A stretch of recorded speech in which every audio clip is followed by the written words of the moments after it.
इस कार्यशाला का मुख्य उद्देश्य है पितृ समीक्षा।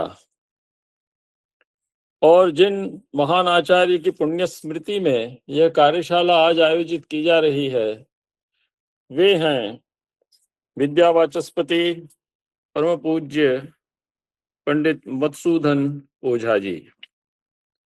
पंडित मधुसूदन ओझा जी ने वैदिक विज्ञान के क्षेत्र में अनेक महत्वपूर्ण ग्रंथों की रचना की।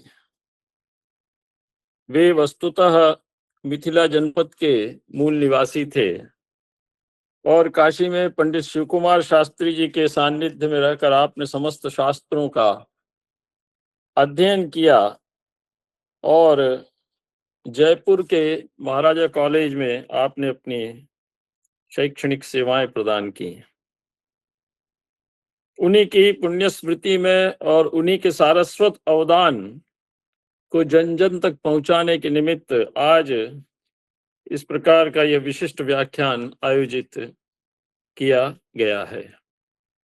हम यदि एक दृष्टिपात करें तो आचार्य विद्यावाचस्पति पंडित मधुसूदन ओझा जी ने, जिनकी आयु लगभग 82 वर्ष की थी और वे जयपुर महाराजा कॉलेज में संस्कृत के अध्यक्ष थे, उन्होंने ब्रह्म विज्ञान, यज्ञ विज्ञान, पुराण समीक्षा और वेदांत समीक्षा, इन सब क्षेत्रों में अद्वितीय कार्य किया है। ब्रह्म विज्ञान के क्षेत्र में आपका ग्रंथ जगत गुरु वैभवम, महर्षि कुल वैभवम, स्वर्ग संदेश, इंद्र विजय, ये अत्यंत प्रसिद्ध है और इन पर चर्चाएं इस कार्यशाला के माध्यम से श्री शंकर शिक्षायतन वैदिक सूक्त संस्थान द्वारा कराई जा चुकी हैं। इसमें इंद्र विजय ग्रंथ पर भी मुझे व्याख्यान देने का अवसर प्राप्त हुआ था।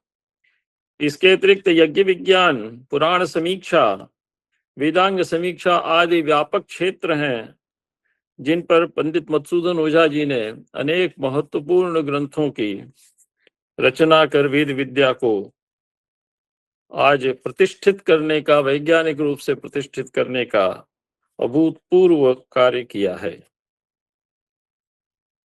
ब्रह्म विद्या के विषय में जब हम बात करते हैं तो ब्रह्म के विकास के विषय में पंडित मधुसूदन ओझा जी ने माना कि यह ऋषि रूप में, पितृ रूप में, देव रूप में, असुर रूप में, गंधर्व रूप में और अंत में पशु रूप में, यह वस्तुतः ब्रह्म रूप प्राण के विकास की 5 अवस्थाएं हैं।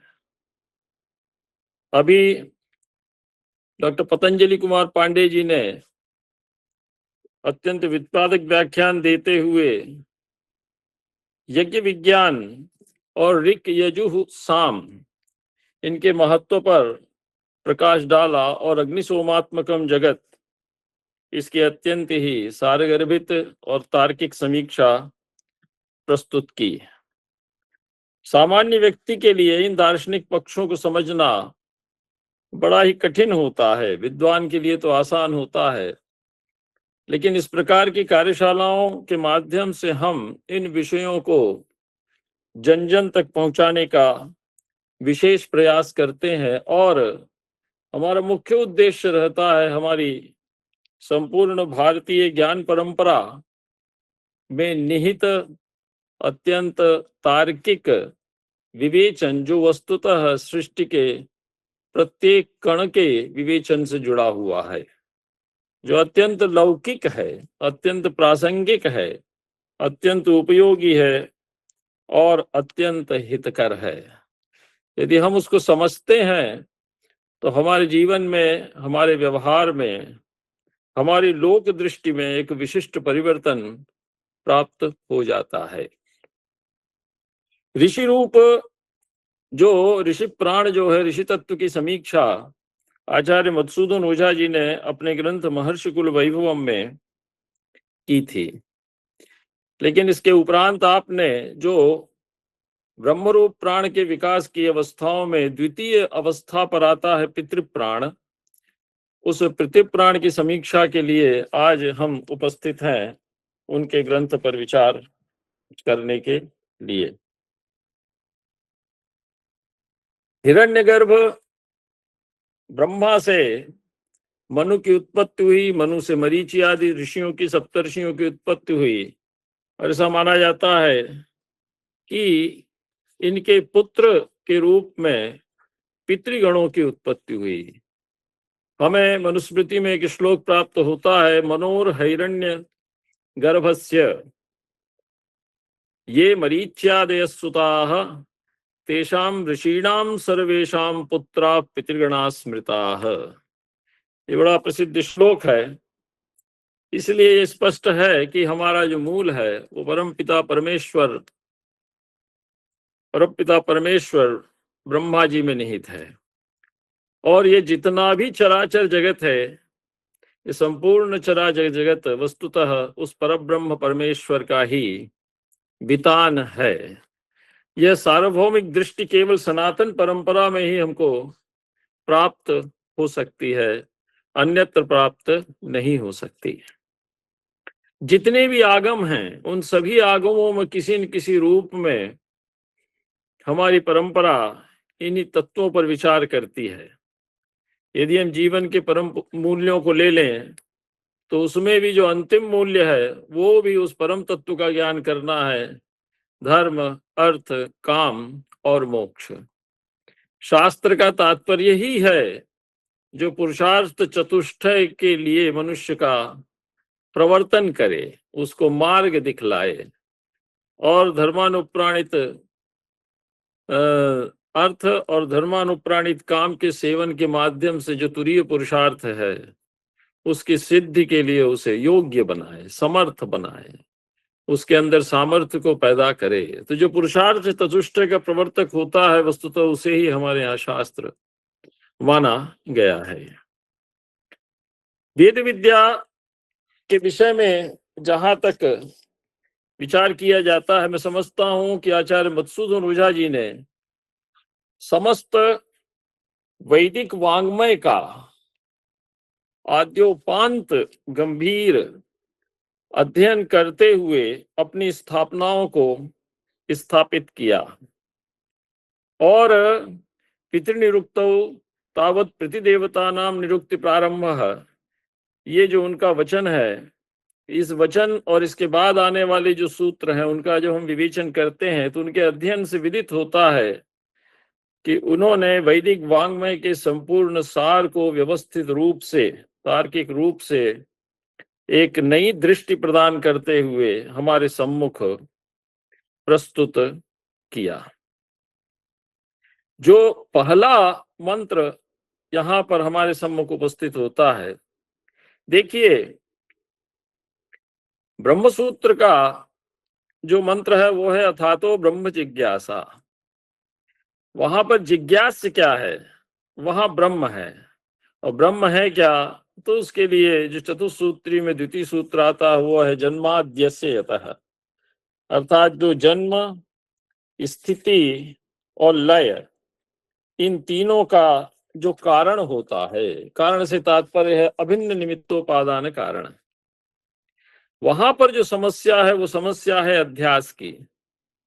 अध्यास की से तात्पर्य है अतस्मिन् तद्बुद्धि, अर्थात जो अनित्य है, जड़ है, नश्वर है, उसको नित्य मानकर प्रवृत्त होना। यही अज्ञान, इसी अज्ञान की निवृत्ति के लिए महर्षि वेदव्यास ने ब्रह्म सूत्रों की रचना की और उस पर भगवत्पाद परम पूज्य शंकराचार्य जी ने भाष्य लिखा जो अत्यंत व्युत्पादक है।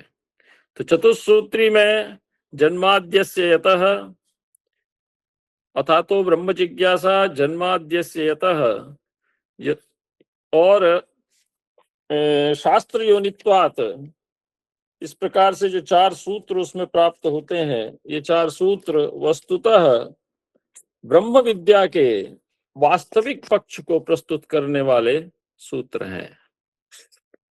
और उपनिषद में साफ हमको वचन मिलता है, यतो वा इमानि भूतानि जायन्ते येन जातानि जीवन्ति यत् प्रयन्त्यभिसंविशन्ति तद् विजिज्ञासस्व।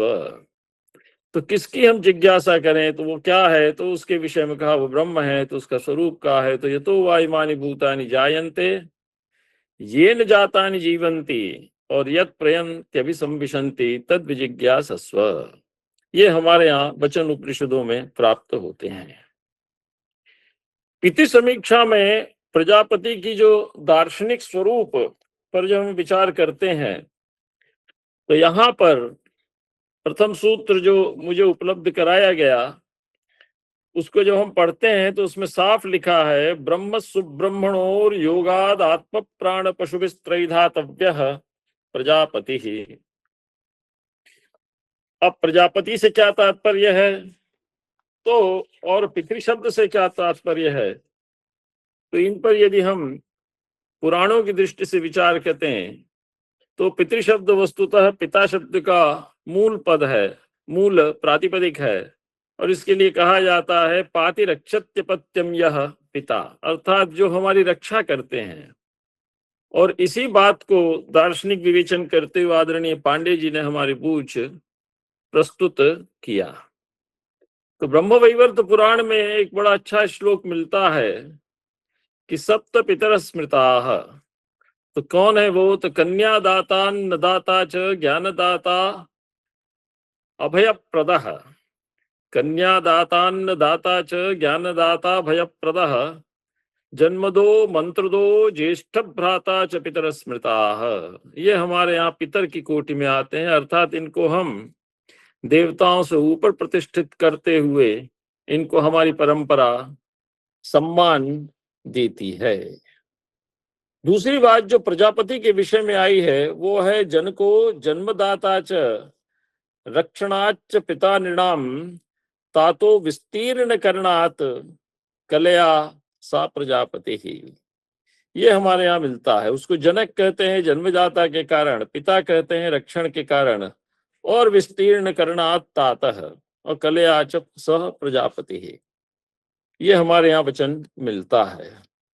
हम आश्विन कृष्ण प्रतिपदा से लेकर और महालया पद जो पितृपक्ष हमारे यहाँ प्रतिवर्ष मनाया जाता है आश्विन मास में, उसमें तर्पण करते हैं। तो किनका तर्पण करते हैं, प्रथम हम देव तर्पण करते हैं, फिर ऋषि तर्पण करते हैं, फिर दिव्य मनुष्य तर्पण करते हैं, फिर दिव्य पितृ तर्पण करते हैं, फिर 14 यमों को तर्पण करते हैं, फिर मनुष्य पितृ तर्पण करते हैं, फिर उसके बाद हम द्वितीय गोत्र तर्पण करते हैं। तो यहाँ तक हमारी पितरों की पूरी व्यवस्था विस्तृत पाई जाती है। और अंत में जो हमारे यहाँ स्पष्ट कहा है वो है आ ब्रह्म स्तंभ पर्यंतम देवर्षि प्रतिमानवाह तृप्यंतु पितर सर्वे मातृमाता महादयः। तो पितृकुल और मातृकुल उभय कुल के जो हमारे पूर्वज हैं, उन पूर्वजों को तृप्ति प्रदान करने के लिए हमारे यहाँ आश्विन मास में 15 दिवसीय पितृपक्ष स्पष्ट रूप से मनाया जाता है। विद्या वाचस्पति मधुसूदन ओझा जी ने जो यहाँ पर मंत्र पहला प्रस्तुत किया, ब्रह्म सुब्रह्मणोर योगात आत्म प्राण प्रशुभिस्त्रेधा त्रैधातव्य प्रजापति ही। इस पर जब हम विचार करते हैं तो आप देखिए कि यहाँ पर एक ब्रह्म है और दूसरा है सुब्रह्म, और इससे त्रिधातव्य प्रजापति ही। इसके बहुत से विषयों को आदरणीय पांडे जी ने अपने वक्तव्य में प्रस्तुत किया। तो त्रिधातव्य शब्द का अर्थ है त्रिधातु जन्य, अर्थात त्रयः धातवः त्रिधातु, उससे यत् प्रत्यय कर दीजिए तो त्रिधातव्य बन जाता है। त्रि को त्रय आदेश हो जाता है, तद्धिशेषु अचाम आदेश से आदि वृद्धि होकर। तो त्रिधातव्य शब्द का अर्थ हो जाएगा त्रिधातु जन्म। अब प्रश्न खड़ा हुआ कि ब्रह्म क्या है, सुब्रह्म क्या है, और तीन धातुएं क्या हैं। तो इसका विवेचन आदरणीय ओझा जी ने किया है। तो ब्रह्म और सुब्रह्म तो ये संज्ञा पद स्पष्ट है, लेकिन तीन धातुओं के अंतर्गत उन्होंने इन सूत्र में माना, पहला माना आत्मा को, उसको उक्त कहा जाता है। दूसरा माना प्राण को, उसको अर्क भी माना जाता है, अर्काह। और तीसरा माना है तो आपने अशिति अशितयः, उसको माना है पशवः। उक्त आत्मा अर्का प्राणाः अशितयः पशवः। तो ये हैं तीन धातुएं। इन तीन धातुओं से युक्त जो होता है वही वस्तुतः प्रजापति माना जाता है। अब ब्रह्म शब्द के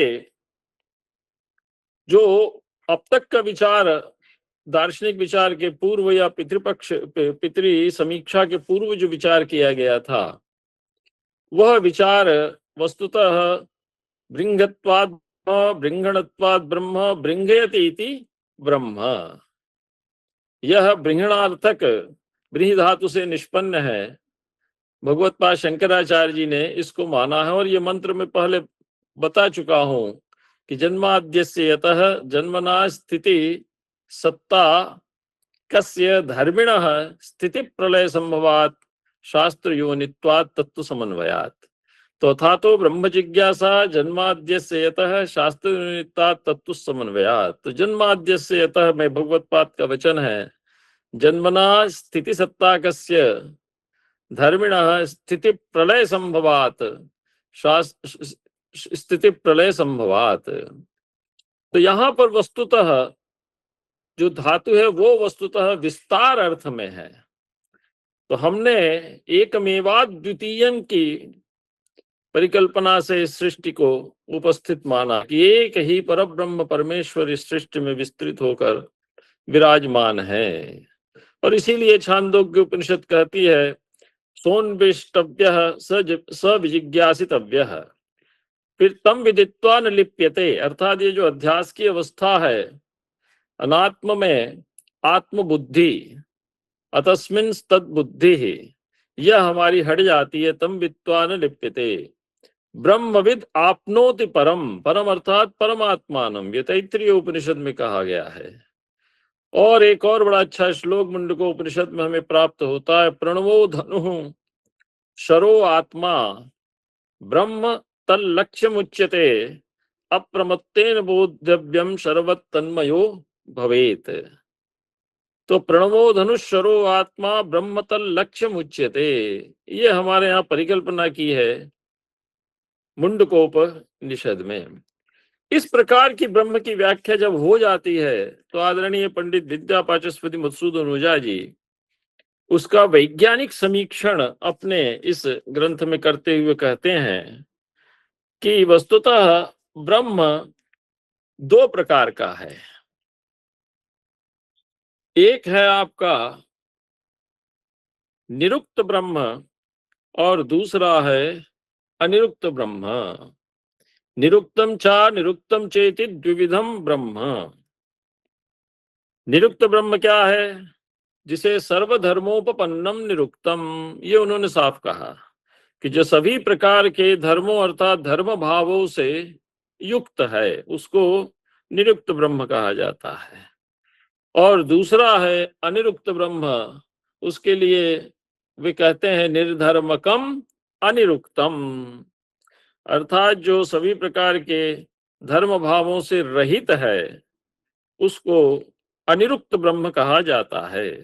वह अनिर्वचनीय है, वह शब्दगम्य नहीं है, वह अविज्ञेय है और हम उस पर विचार नहीं करते। ये बात वो कहते हैं, तत्रेदम अनिरुक्तम अविज्ञेयम अनिर्वचनीयम चेत्यतो विरम्यते, इसलिए हम यहाँ पर उस पर विचार नहीं करेंगे। तो हम किस पर विचार करेंगे? तो हम यहाँ विचार करने के लिए उपस्थित हैं निरुक्त ब्रह्म के विषय में। निरुक्त ब्रह्म से तात्पर्य है जो सभी प्रकार के धर्म भावों से युक्त है। फिर आचार्य ओझा जी ने उस निरुक्त ब्रह्म की तीन अवस्थाएं मानी। और एक बात आप जान लीजिएगा कि इस ब्रह्म विद्या को जानने के लिए हमारे यहाँ जो योग्यताएं मानी गई हैं वो योग्यताएं भी बहुत महत्वपूर्ण हैं। उनका उल्लेख ब्रह्मसूत्र में हमें प्राप्त होता है, शांकर भाष्य में हमें प्राप्त होता है, वो है नित्यानित्य वस्तु विवेक, इहाम उत्क्रार्थ फल भोग विराग या भोग विराग, और शम दमादि साधन संपत्त, शम दम उपरति तितिक्षा श्रद्धा और समाधान। तो मन का निग्रह शम है, इंद्रियों का निग्रह दम है, उपरति का अर्थ होता है इंद्रियों का बाह्य विषयों से प्रत्याहृत होना अर्थात आत्म केंद्रित होना, तितिक्षा का अर्थ है विपरीत परिस्थिति में विचलित न होना, श्रद्धा का अर्थ है कि शास्त्र की युक्ति संगत शास्त्र पर विश्वास करना। हमने अंधानुकरण की बात नहीं की, हमने युक्ति संगत शास्त्र पर विश्वास करने की बात कही। और अंत में समाधान शब्द का अर्थ है एकाग्रता। तो ये हमारे यहाँ पात्रता मानी गई है ब्रह्म ज्ञान के लिए। और कहा भी गया है यस्मिन् द्यौः पृथ्वी चांतरिक्षम ओतम मनस्सह प्राणैश्च सर्वैः, यस्मिन् द्यौः पृथ्वी चांतरिक्षम ओतम मनः सह प्राणैश्च सर्वैः तमेवैकं जानत आत्मानं अन्या वाचो विमुंचत अमृतस्यैव सेतुः। ये बात हमें मुंडकोपनिषद में प्राप्त हुई है। ये परब्रह्म परमेश्वर के वैशिष्ट्य के विषय में है। तो हम बात कर रहे थे निरुक्त ब्रह्म की। तो निरुक्त ब्रह्म के विषय में विद्यावाचस्पति पंडित मधुसूदन ओझा जी कहते हैं कि ये 3 प्रकार का है।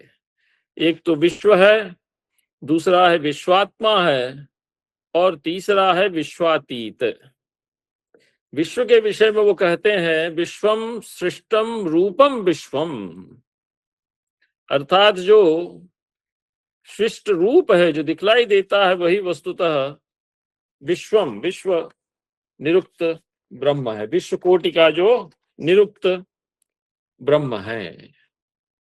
और इसमें सभी रूप और आकृतियां वस्तुतः उपस्थित हो जाती हैं। इसके लिए उपनिषदों में जो वचन मिलता है उसको यदि हम देखें तो तस्माद् वा एतस्माद् आत्मनः आकाशः सम्भूतः, आकाशाद् वायुः, वायोरग्निः, अग्नेरापः, अद्भ्यः पृथ्वी, पृथिव्या ओषधयः, ओषधीभ्यो अन्नम्, अन्नात् पुरुषः, स वा एष पुरुषो अन्न रसमयः। आदरणीय पांडे जी ने चर्चा की अग्नि सोमात्मकम जगत। तो अग्नि और सोम ये 2 ही ऐसे तत्व हैं जो कि सृष्टि में वस्तुतः संपूर्ण विकास के आधार हैं। एक ऊर्जा का स्रोत है और दूसरा है रस का स्रोत। रस के बिना यह सृष्टि नहीं चल सकती। दूसरा, यदि हम श्वेताश्वतरोपनिषद को देखें तो वहां भी ये बात कही गई है यो योनिम योनिमधितिष्ठत्येको विश्वानि रूपाणि योनिश्च सर्वाः। इसलिए प्रत्येक कण में वह नाम रूप के रूप में विराजमान है, उपस्थित है। दूसरा जो विश्वात्मा ब्रह्म है उसके विषय में आचार्य ओझा जी ने कहा तदिदं सृष्टे प्रविष्टम रूपम विश्वात्मा। और इसके लिए उन्होंने जो मंत्र बोला है वो है तत्सृष्ट्वा तदेवानुप्राविशत, उसको बनाकर वो उसमें प्रवेश कर गया। तो तदिदं सृष्टे प्रविष्टम रूपम विश्वात्मा, ये उन्होंने कहा। लेकिन इन दोनों से पृथक, सर्वथा पृथक, सर्वव्यापी जो रूप है वो है विश्वातीत। अथ यत् प्रविविक्तम रूपम तत् विश्वातीतम, अर्थात इन दोनों से जो भिन्न रूप है, पृथक रूप है, जो सर्वव्यापी है, वो है आपका विश्वातीत। इसी के लिए कहा गया है एकमेवाद्वितीयम सदैव सौम्य सौम्येद मग्र आसीत। ये बातें हमें प्राप्त होती हैं। अब जो विश्वात्मा ब्रह्म है उसके विषय में जो ओझा जी ने कहा तदिदम सृष्टे प्रविष्टम रूपम विश्वात्मा, तत्सृष्ट्वा तदेवानुप्राविशत, अर्थात नाम रूपात्मक जगत का विश्वात्मा ब्रह्म ने प्रकाशन किया और फिर वही ब्रह्म प्रत्येक जीव में आत्मा के रूप में प्रकट हुआ। प्रकट हुआ शब्द पर हमें ध्यान देना चाहिए। ये भगवत पाद शंकराचार्य जी का अनुप्रवेश शब्द का वचन है, लेकिन रामानुजाचार्य जी ने माना कि वह अंतर्यामी है। और इसी बात को जब आप द्वैत में आते हैं तो वहां कहते हैं कि जीवों में वह नियंता व अंतर्यामी है पर भिन्न है। जीवों में वो नियंता है, अंतर्यामी है, पर उससे भिन्न है। तो अद्वैत में ब्रह्म का जीव रूप प्रतीत होने लगता है, इसी को अध्यास कहा गया है। और विशिष्टाद्वैत में जीवों में अंतर्यामी रूप में वह वास्तविक रूप से निवास करता है। यह अनुप्रवेश शब्द का वस्तुतः अर्थ है। अनुप्रवेश कैसे हुआ? तो वो कहा गया कि शरीर, मन, बुद्धि के माध्यम से ब्रह्म जीव रूप में हमें उपस्थित होता हुआ दिखलाई देता है। इसलिए यदि आप विचार करें तो ये तीन अवस्थाएं जो हैं, विश्वम, निरुक्त ब्रह्म की विश्वम, विश्वात्मा और विश्वातीत, इन तीन को यहाँ पर आचार्य मधुसूदन ओझा जी ने यहाँ पर प्रस्तुत किया है और इसी से उन्होंने माना। लेकिन आगे जो उन्होंने बात कही वो थी त्रेधातव्य। लेकिन उसके पूर्व वो एक बात और कहते हैं कि यह जो विश्वात्मा ब्रह्म है ये दो भागों में विभक्त है। एक है त्रयी ब्रह्म और दूसरा है आपका सुब्रह्म। विश्वात्मा ब्रह्म उसमें प्रवेश करके, जड़ में प्रवेश करके उसको चेतन बनाता है, अर्थात सृष्ट पदार्थ के अंदर वह प्रवेश करता है। यह यहाँ पर साफ कहा गया है। और इसके दो रूप यहाँ पर माने गए हैं, एक है त्रयी ब्रह्म और दूसरा है सुब्रह्म। परंतु इसका भेद समझ लेना आवश्यक है। जिस आग्नेय और सोम स्वरूप की चर्चा आदरणीय पांडे जी ने अपने व्याख्यान में की, उसको स्पष्ट पंडित मधुसूदन ओझा जी ने कहा कि त्रयी ब्रह्म वस्तुतः आग्नेय रूप है और सुब्रह्म वस्तुतः सोम रूप है। त्रयी ब्रह्म आग्नेय रूप है, उसको हम ब्रह्मा कहते हैं। और वेदत्रयी जो ऋक यजु साम जिसकी चर्चा आदरणीय पांडे जी ने की, और वह आनंद विज्ञान घन मनोमय प्राण गर्भिता वाक के रूप में हमारे बीच उपस्थित है। अर्थात आनंद विज्ञान घन मनोमय प्राण गर्भिता वाक, तो ये जो वेदत्रयी है इसके विषय में कहते हैं कि यह वस्तुतः आनंद विज्ञान घन अर्थात उससे परिपूर्ण घनीभूत और मनोमय प्राण गर्भिता वाक है। यह सर्वव्यापी है और अव्यय है। और यह वाक वस्तुतः सर्वशक्तिमती है। इसके विवेचन में आदरणीय पांडे जी का वक्तव्य अभी प्रारंभ में हुआ था। तो आनंद विज्ञान से घनीभूत है, मनोमय पूर्ण रूप प्राण तत्व से गर्भित है यह वाक। अब जो चार प्रकार की वाक मानी गई, परापश्यंती, मध्यमा और वैखरी, उसमें स्पष्ट पांडे जी ने बतलाया कि ऋषि इन चारों प्रकार की वाणियों का प्रत्यक्ष करते हैं, लेकिन हमारा सामर्थ्य वैखरी मात्र तक है। तो वैखरी के लिए कहा जाता है विशिष्टम खम राति वैखरी, अर्थात जो आकाश में फैलती है, व्याप्त होती है, उसको वैखरी कहते हैं। और उसी से हमारा संपूर्ण व्यवहार चलता है। उसी वैखरी से हमारा संपूर्ण व्यवहार चलता है। लेकिन ब्रह्मा अव्यय पुरुष की परावाक का विवर्त है यह जगत। विवर्त से तात्पर्य है मूल तत्व में विकार रहित परिवर्तन। यही ब्रह्म स्वरूप ब्रह्मा प्रकृति प्राणमय त्रयी ब्रह्म है। अर्थात ये संपूर्ण सृष्टि उसका विवर्त है। विवर्त तात्पर्य है कि उसके मूल रूप में कोई विकार उत्पन्न नहीं होता है सृष्टि के कारण। वो निर्विकारी है, वो स्थिर है। लेकिन ये जो सृष्टि है ये उस अव्यय पुरुष की परावाक का वस्तुतः विवर्त ही है। सृष्टि से तात्पर्य है यह नाम रूपात्मकम जगत। इसके बाद जो आपका सुब्रह्म है, उस सुब्रह्म के विषय में आदरणीय ओझा जी ने साफ कहा कि ये सोम स्वरूप है और यह सुब्रह्म वस्तुतः विष्णु रूप है और यह आप है। आप का अर्थ है जल। तो अप एव ससर जादव, ऐसी बात हमारे यहाँ आती है कि सृष्टि के प्रारंभ में सर्वत्र जल ही जल था।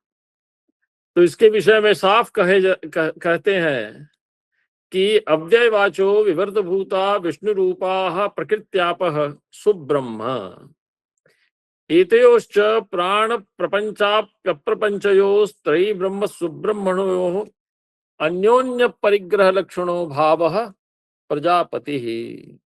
यहाँ पर आकर आपका प्रजापति की परिकल्पना हमारे सम्मुख आती है। ये जो प्रजापति है ये है क्या? तो प्राण प्रपंचाप्यप्रपंचयोः त्रयी ब्रह्म सुब्रह्मणोः अन्योन्य परिग्रह लक्षणों भावः प्रजापति। उसका जो अवस्था है उस अवस्था को ही वस्तुतः हम प्रजापति कहते हैं। और इस प्रजापति से जो त्रैधातव्य जो बात इन्होंने कही है वो है एक आत्मा, दूसरा प्राण और तीसरा पशु। यही तीन धातुएं हैं। यही तीन धातुएं वस्तुतः प्रजापति का उपादान है। ये हमारे यहाँ बात कही गई है। ये दो पक्ष जो हमें हैं ये स्पष्ट करके चलना चाहिए। जो आचार्य पंडित वाचस्पति विद्या वाचस्पति पंडित मधुसूदन ओझा जी ने कही कि ब्रह्म रूपा प्रकृति प्राणा है, इसमें एक त्रयी ब्रह्म और दूसरा जो है आपका सुब्रह्म। त्रयी ब्रह्म के अंतर्गत जो बातें आती हैं वो आ जाता है आनंद है, विज्ञान है, मन है, प्राण है और वाक है। आनंद, विज्ञान, मन, प्राण और वाक। इसमें जो वाक के विशेषणीभूत माने गए हैं वो आनंद, विज्ञान, मन और प्राण को माना गया है। तो आनंद विज्ञान से घनीभूत मनोमय पूर्ण रूप प्राण तत्व से गर्भित होती है वस्तुतः वाक। और वही वाक वस्तुतः ऋग, यजु और साम के रूप में हमारे बीच में उपस्थित होती है। वो सर्वव्यापी है, अव्यय है। यह हमारे यहाँ सिद्धांत माना। और दूसरी जो बात सुब्रह्म के रूप में स्वीकार की गई वो है विष्णु रूपा प्रकृत्यापः सुब्रह्म। अर्थात जो इस सृष्टि का पालक है, वेवेष्टि सर्वम जगत इति विष्णु। विष्णु शब्द का अर्थ है जो सृष्टि के प्रत्येक कण में उपस्थित है और प्रत्येक कण में उपस्थित रहता हुआ उसको विकास की अवस्था तक ले जाता है और उसकी स्थिति का हेतु बनता है। इसीलिए हमने प्रत्येक सृष्टि के कण में वृक्ष, वनस्पति, जितने भी संसार के पदार्थ हैं, जड़ चराचरात्मक, स्थावर जंगमात्मक, उसमें उनकी परब्रह्म की उपस्थिति को इस रूप में, सुब्रह्म की उपस्थिति को इस रूप में हमने स्वीकार किया। और उस अव्यय पुरुष की परावाक का विवर्त भूत यह संसार है। जहां तक प्रश्न आपका है उसकी भी चार अवस्थाएं मानी गई हैं, एक अंभस, एक मरीचि, एक मर और एक आप। इन सब बातों का विस्तार के साथ फिर आदरणीय परम पूज्य ओझा जी आगे विस्तार के साथ विचार करते हैं। उन्होंने कहा कि इस आदि पुरुष प्रजापति की तीन धाराएं निकलती हैं और यह षोडश कलाओं से युक्त है। तो षोडश कलाओं से युक्त इस आदि पुरुष प्रजापति की तीन धाराएं निकलती हैं। उसमें है, प्रथम है आदिदैविक, दूसरी है आदि भौतिक और तीसरी है आध्यात्मिक। ये तीन धाराएं इन्होंने स्वीकार की। तो आदिदैविक, जिसमें आनंद तथा विज्ञान से आगे प्राण नामक कला ऋषि तथा देव रूप सूक्ष्म भाव में परिणत होती है, एवं उसी से आकाश गुण वाक रूपा कला आकाश आदि पांच महाभूतों की सूक्ष्म तन्मात्रा के रूप में परिणति होती है। ये जो सूक्ष्म तन्मात्रा के रूप में परिणति होती है ये आदि भौतिक है।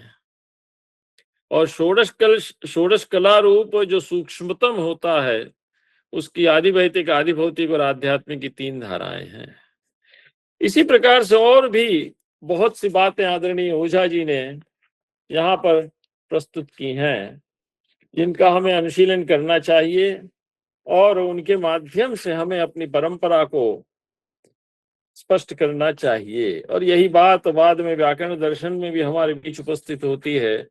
अनादि निधनम ब्रह्म शब्द तत्वम यदक्षरम विवर्ततेर्थ भावेन प्रक्रिया जगतो यतः। ये बातें यहाँ पर स्पष्ट रूप से सामने आती हैं। मैं समझता हूं कि जो प्रथम सूत्र है वो अपने आप में इतना सारगर्भित है कि उसी का विवेचन यदि हम कर लें तो हम विद्यावाचस्पति पंडित मधुसूदन ओझा जी के जो वेद विज्ञान विषयक तर्क हैं उन वेद विज्ञान विषयक तर्कों को स्पष्ट रूप से आत्मसात करने में समर्थ हो सकेंगे। मैं साहित्य का विद्यार्थी हूँ। रस की उपासना में हमारी सारी विद्या समर्पित है और वस्तुतः रस की उपासना में सभी आगम समर्पित हैं। वस्तु कहा जाता है कि रस्यते आस्वाद्यते इति रसः, जिसका आस्वाद किया जाता है उसको रस कहते हैं। और वह आस्वाद हम करते हैं अपने चैतन्य में स्वरूप लक्षण के रूप में विराजमान आनंद तत्व का। तो सत्य, चित्त और आनंद, तो सारी विद्याओं का लक्ष्य एक ही है, वो है परम पुरुषार्थ की सिद्धि और मनुष्य को अपने स्वरूप से परिचित कराना। वो है आनंदैक घन रूप से परिचित कराना। उनके मार्ग भिन्न भिन्न हो सकते हैं, उनके सृष्टि संबंधी समस्याओं के समाधान के, उनकी सृष्टि संबंधी समस्याएं अलग अलग हो सकती हैं और उनके समाधान के उपाय अलग अलग हो सकते हैं।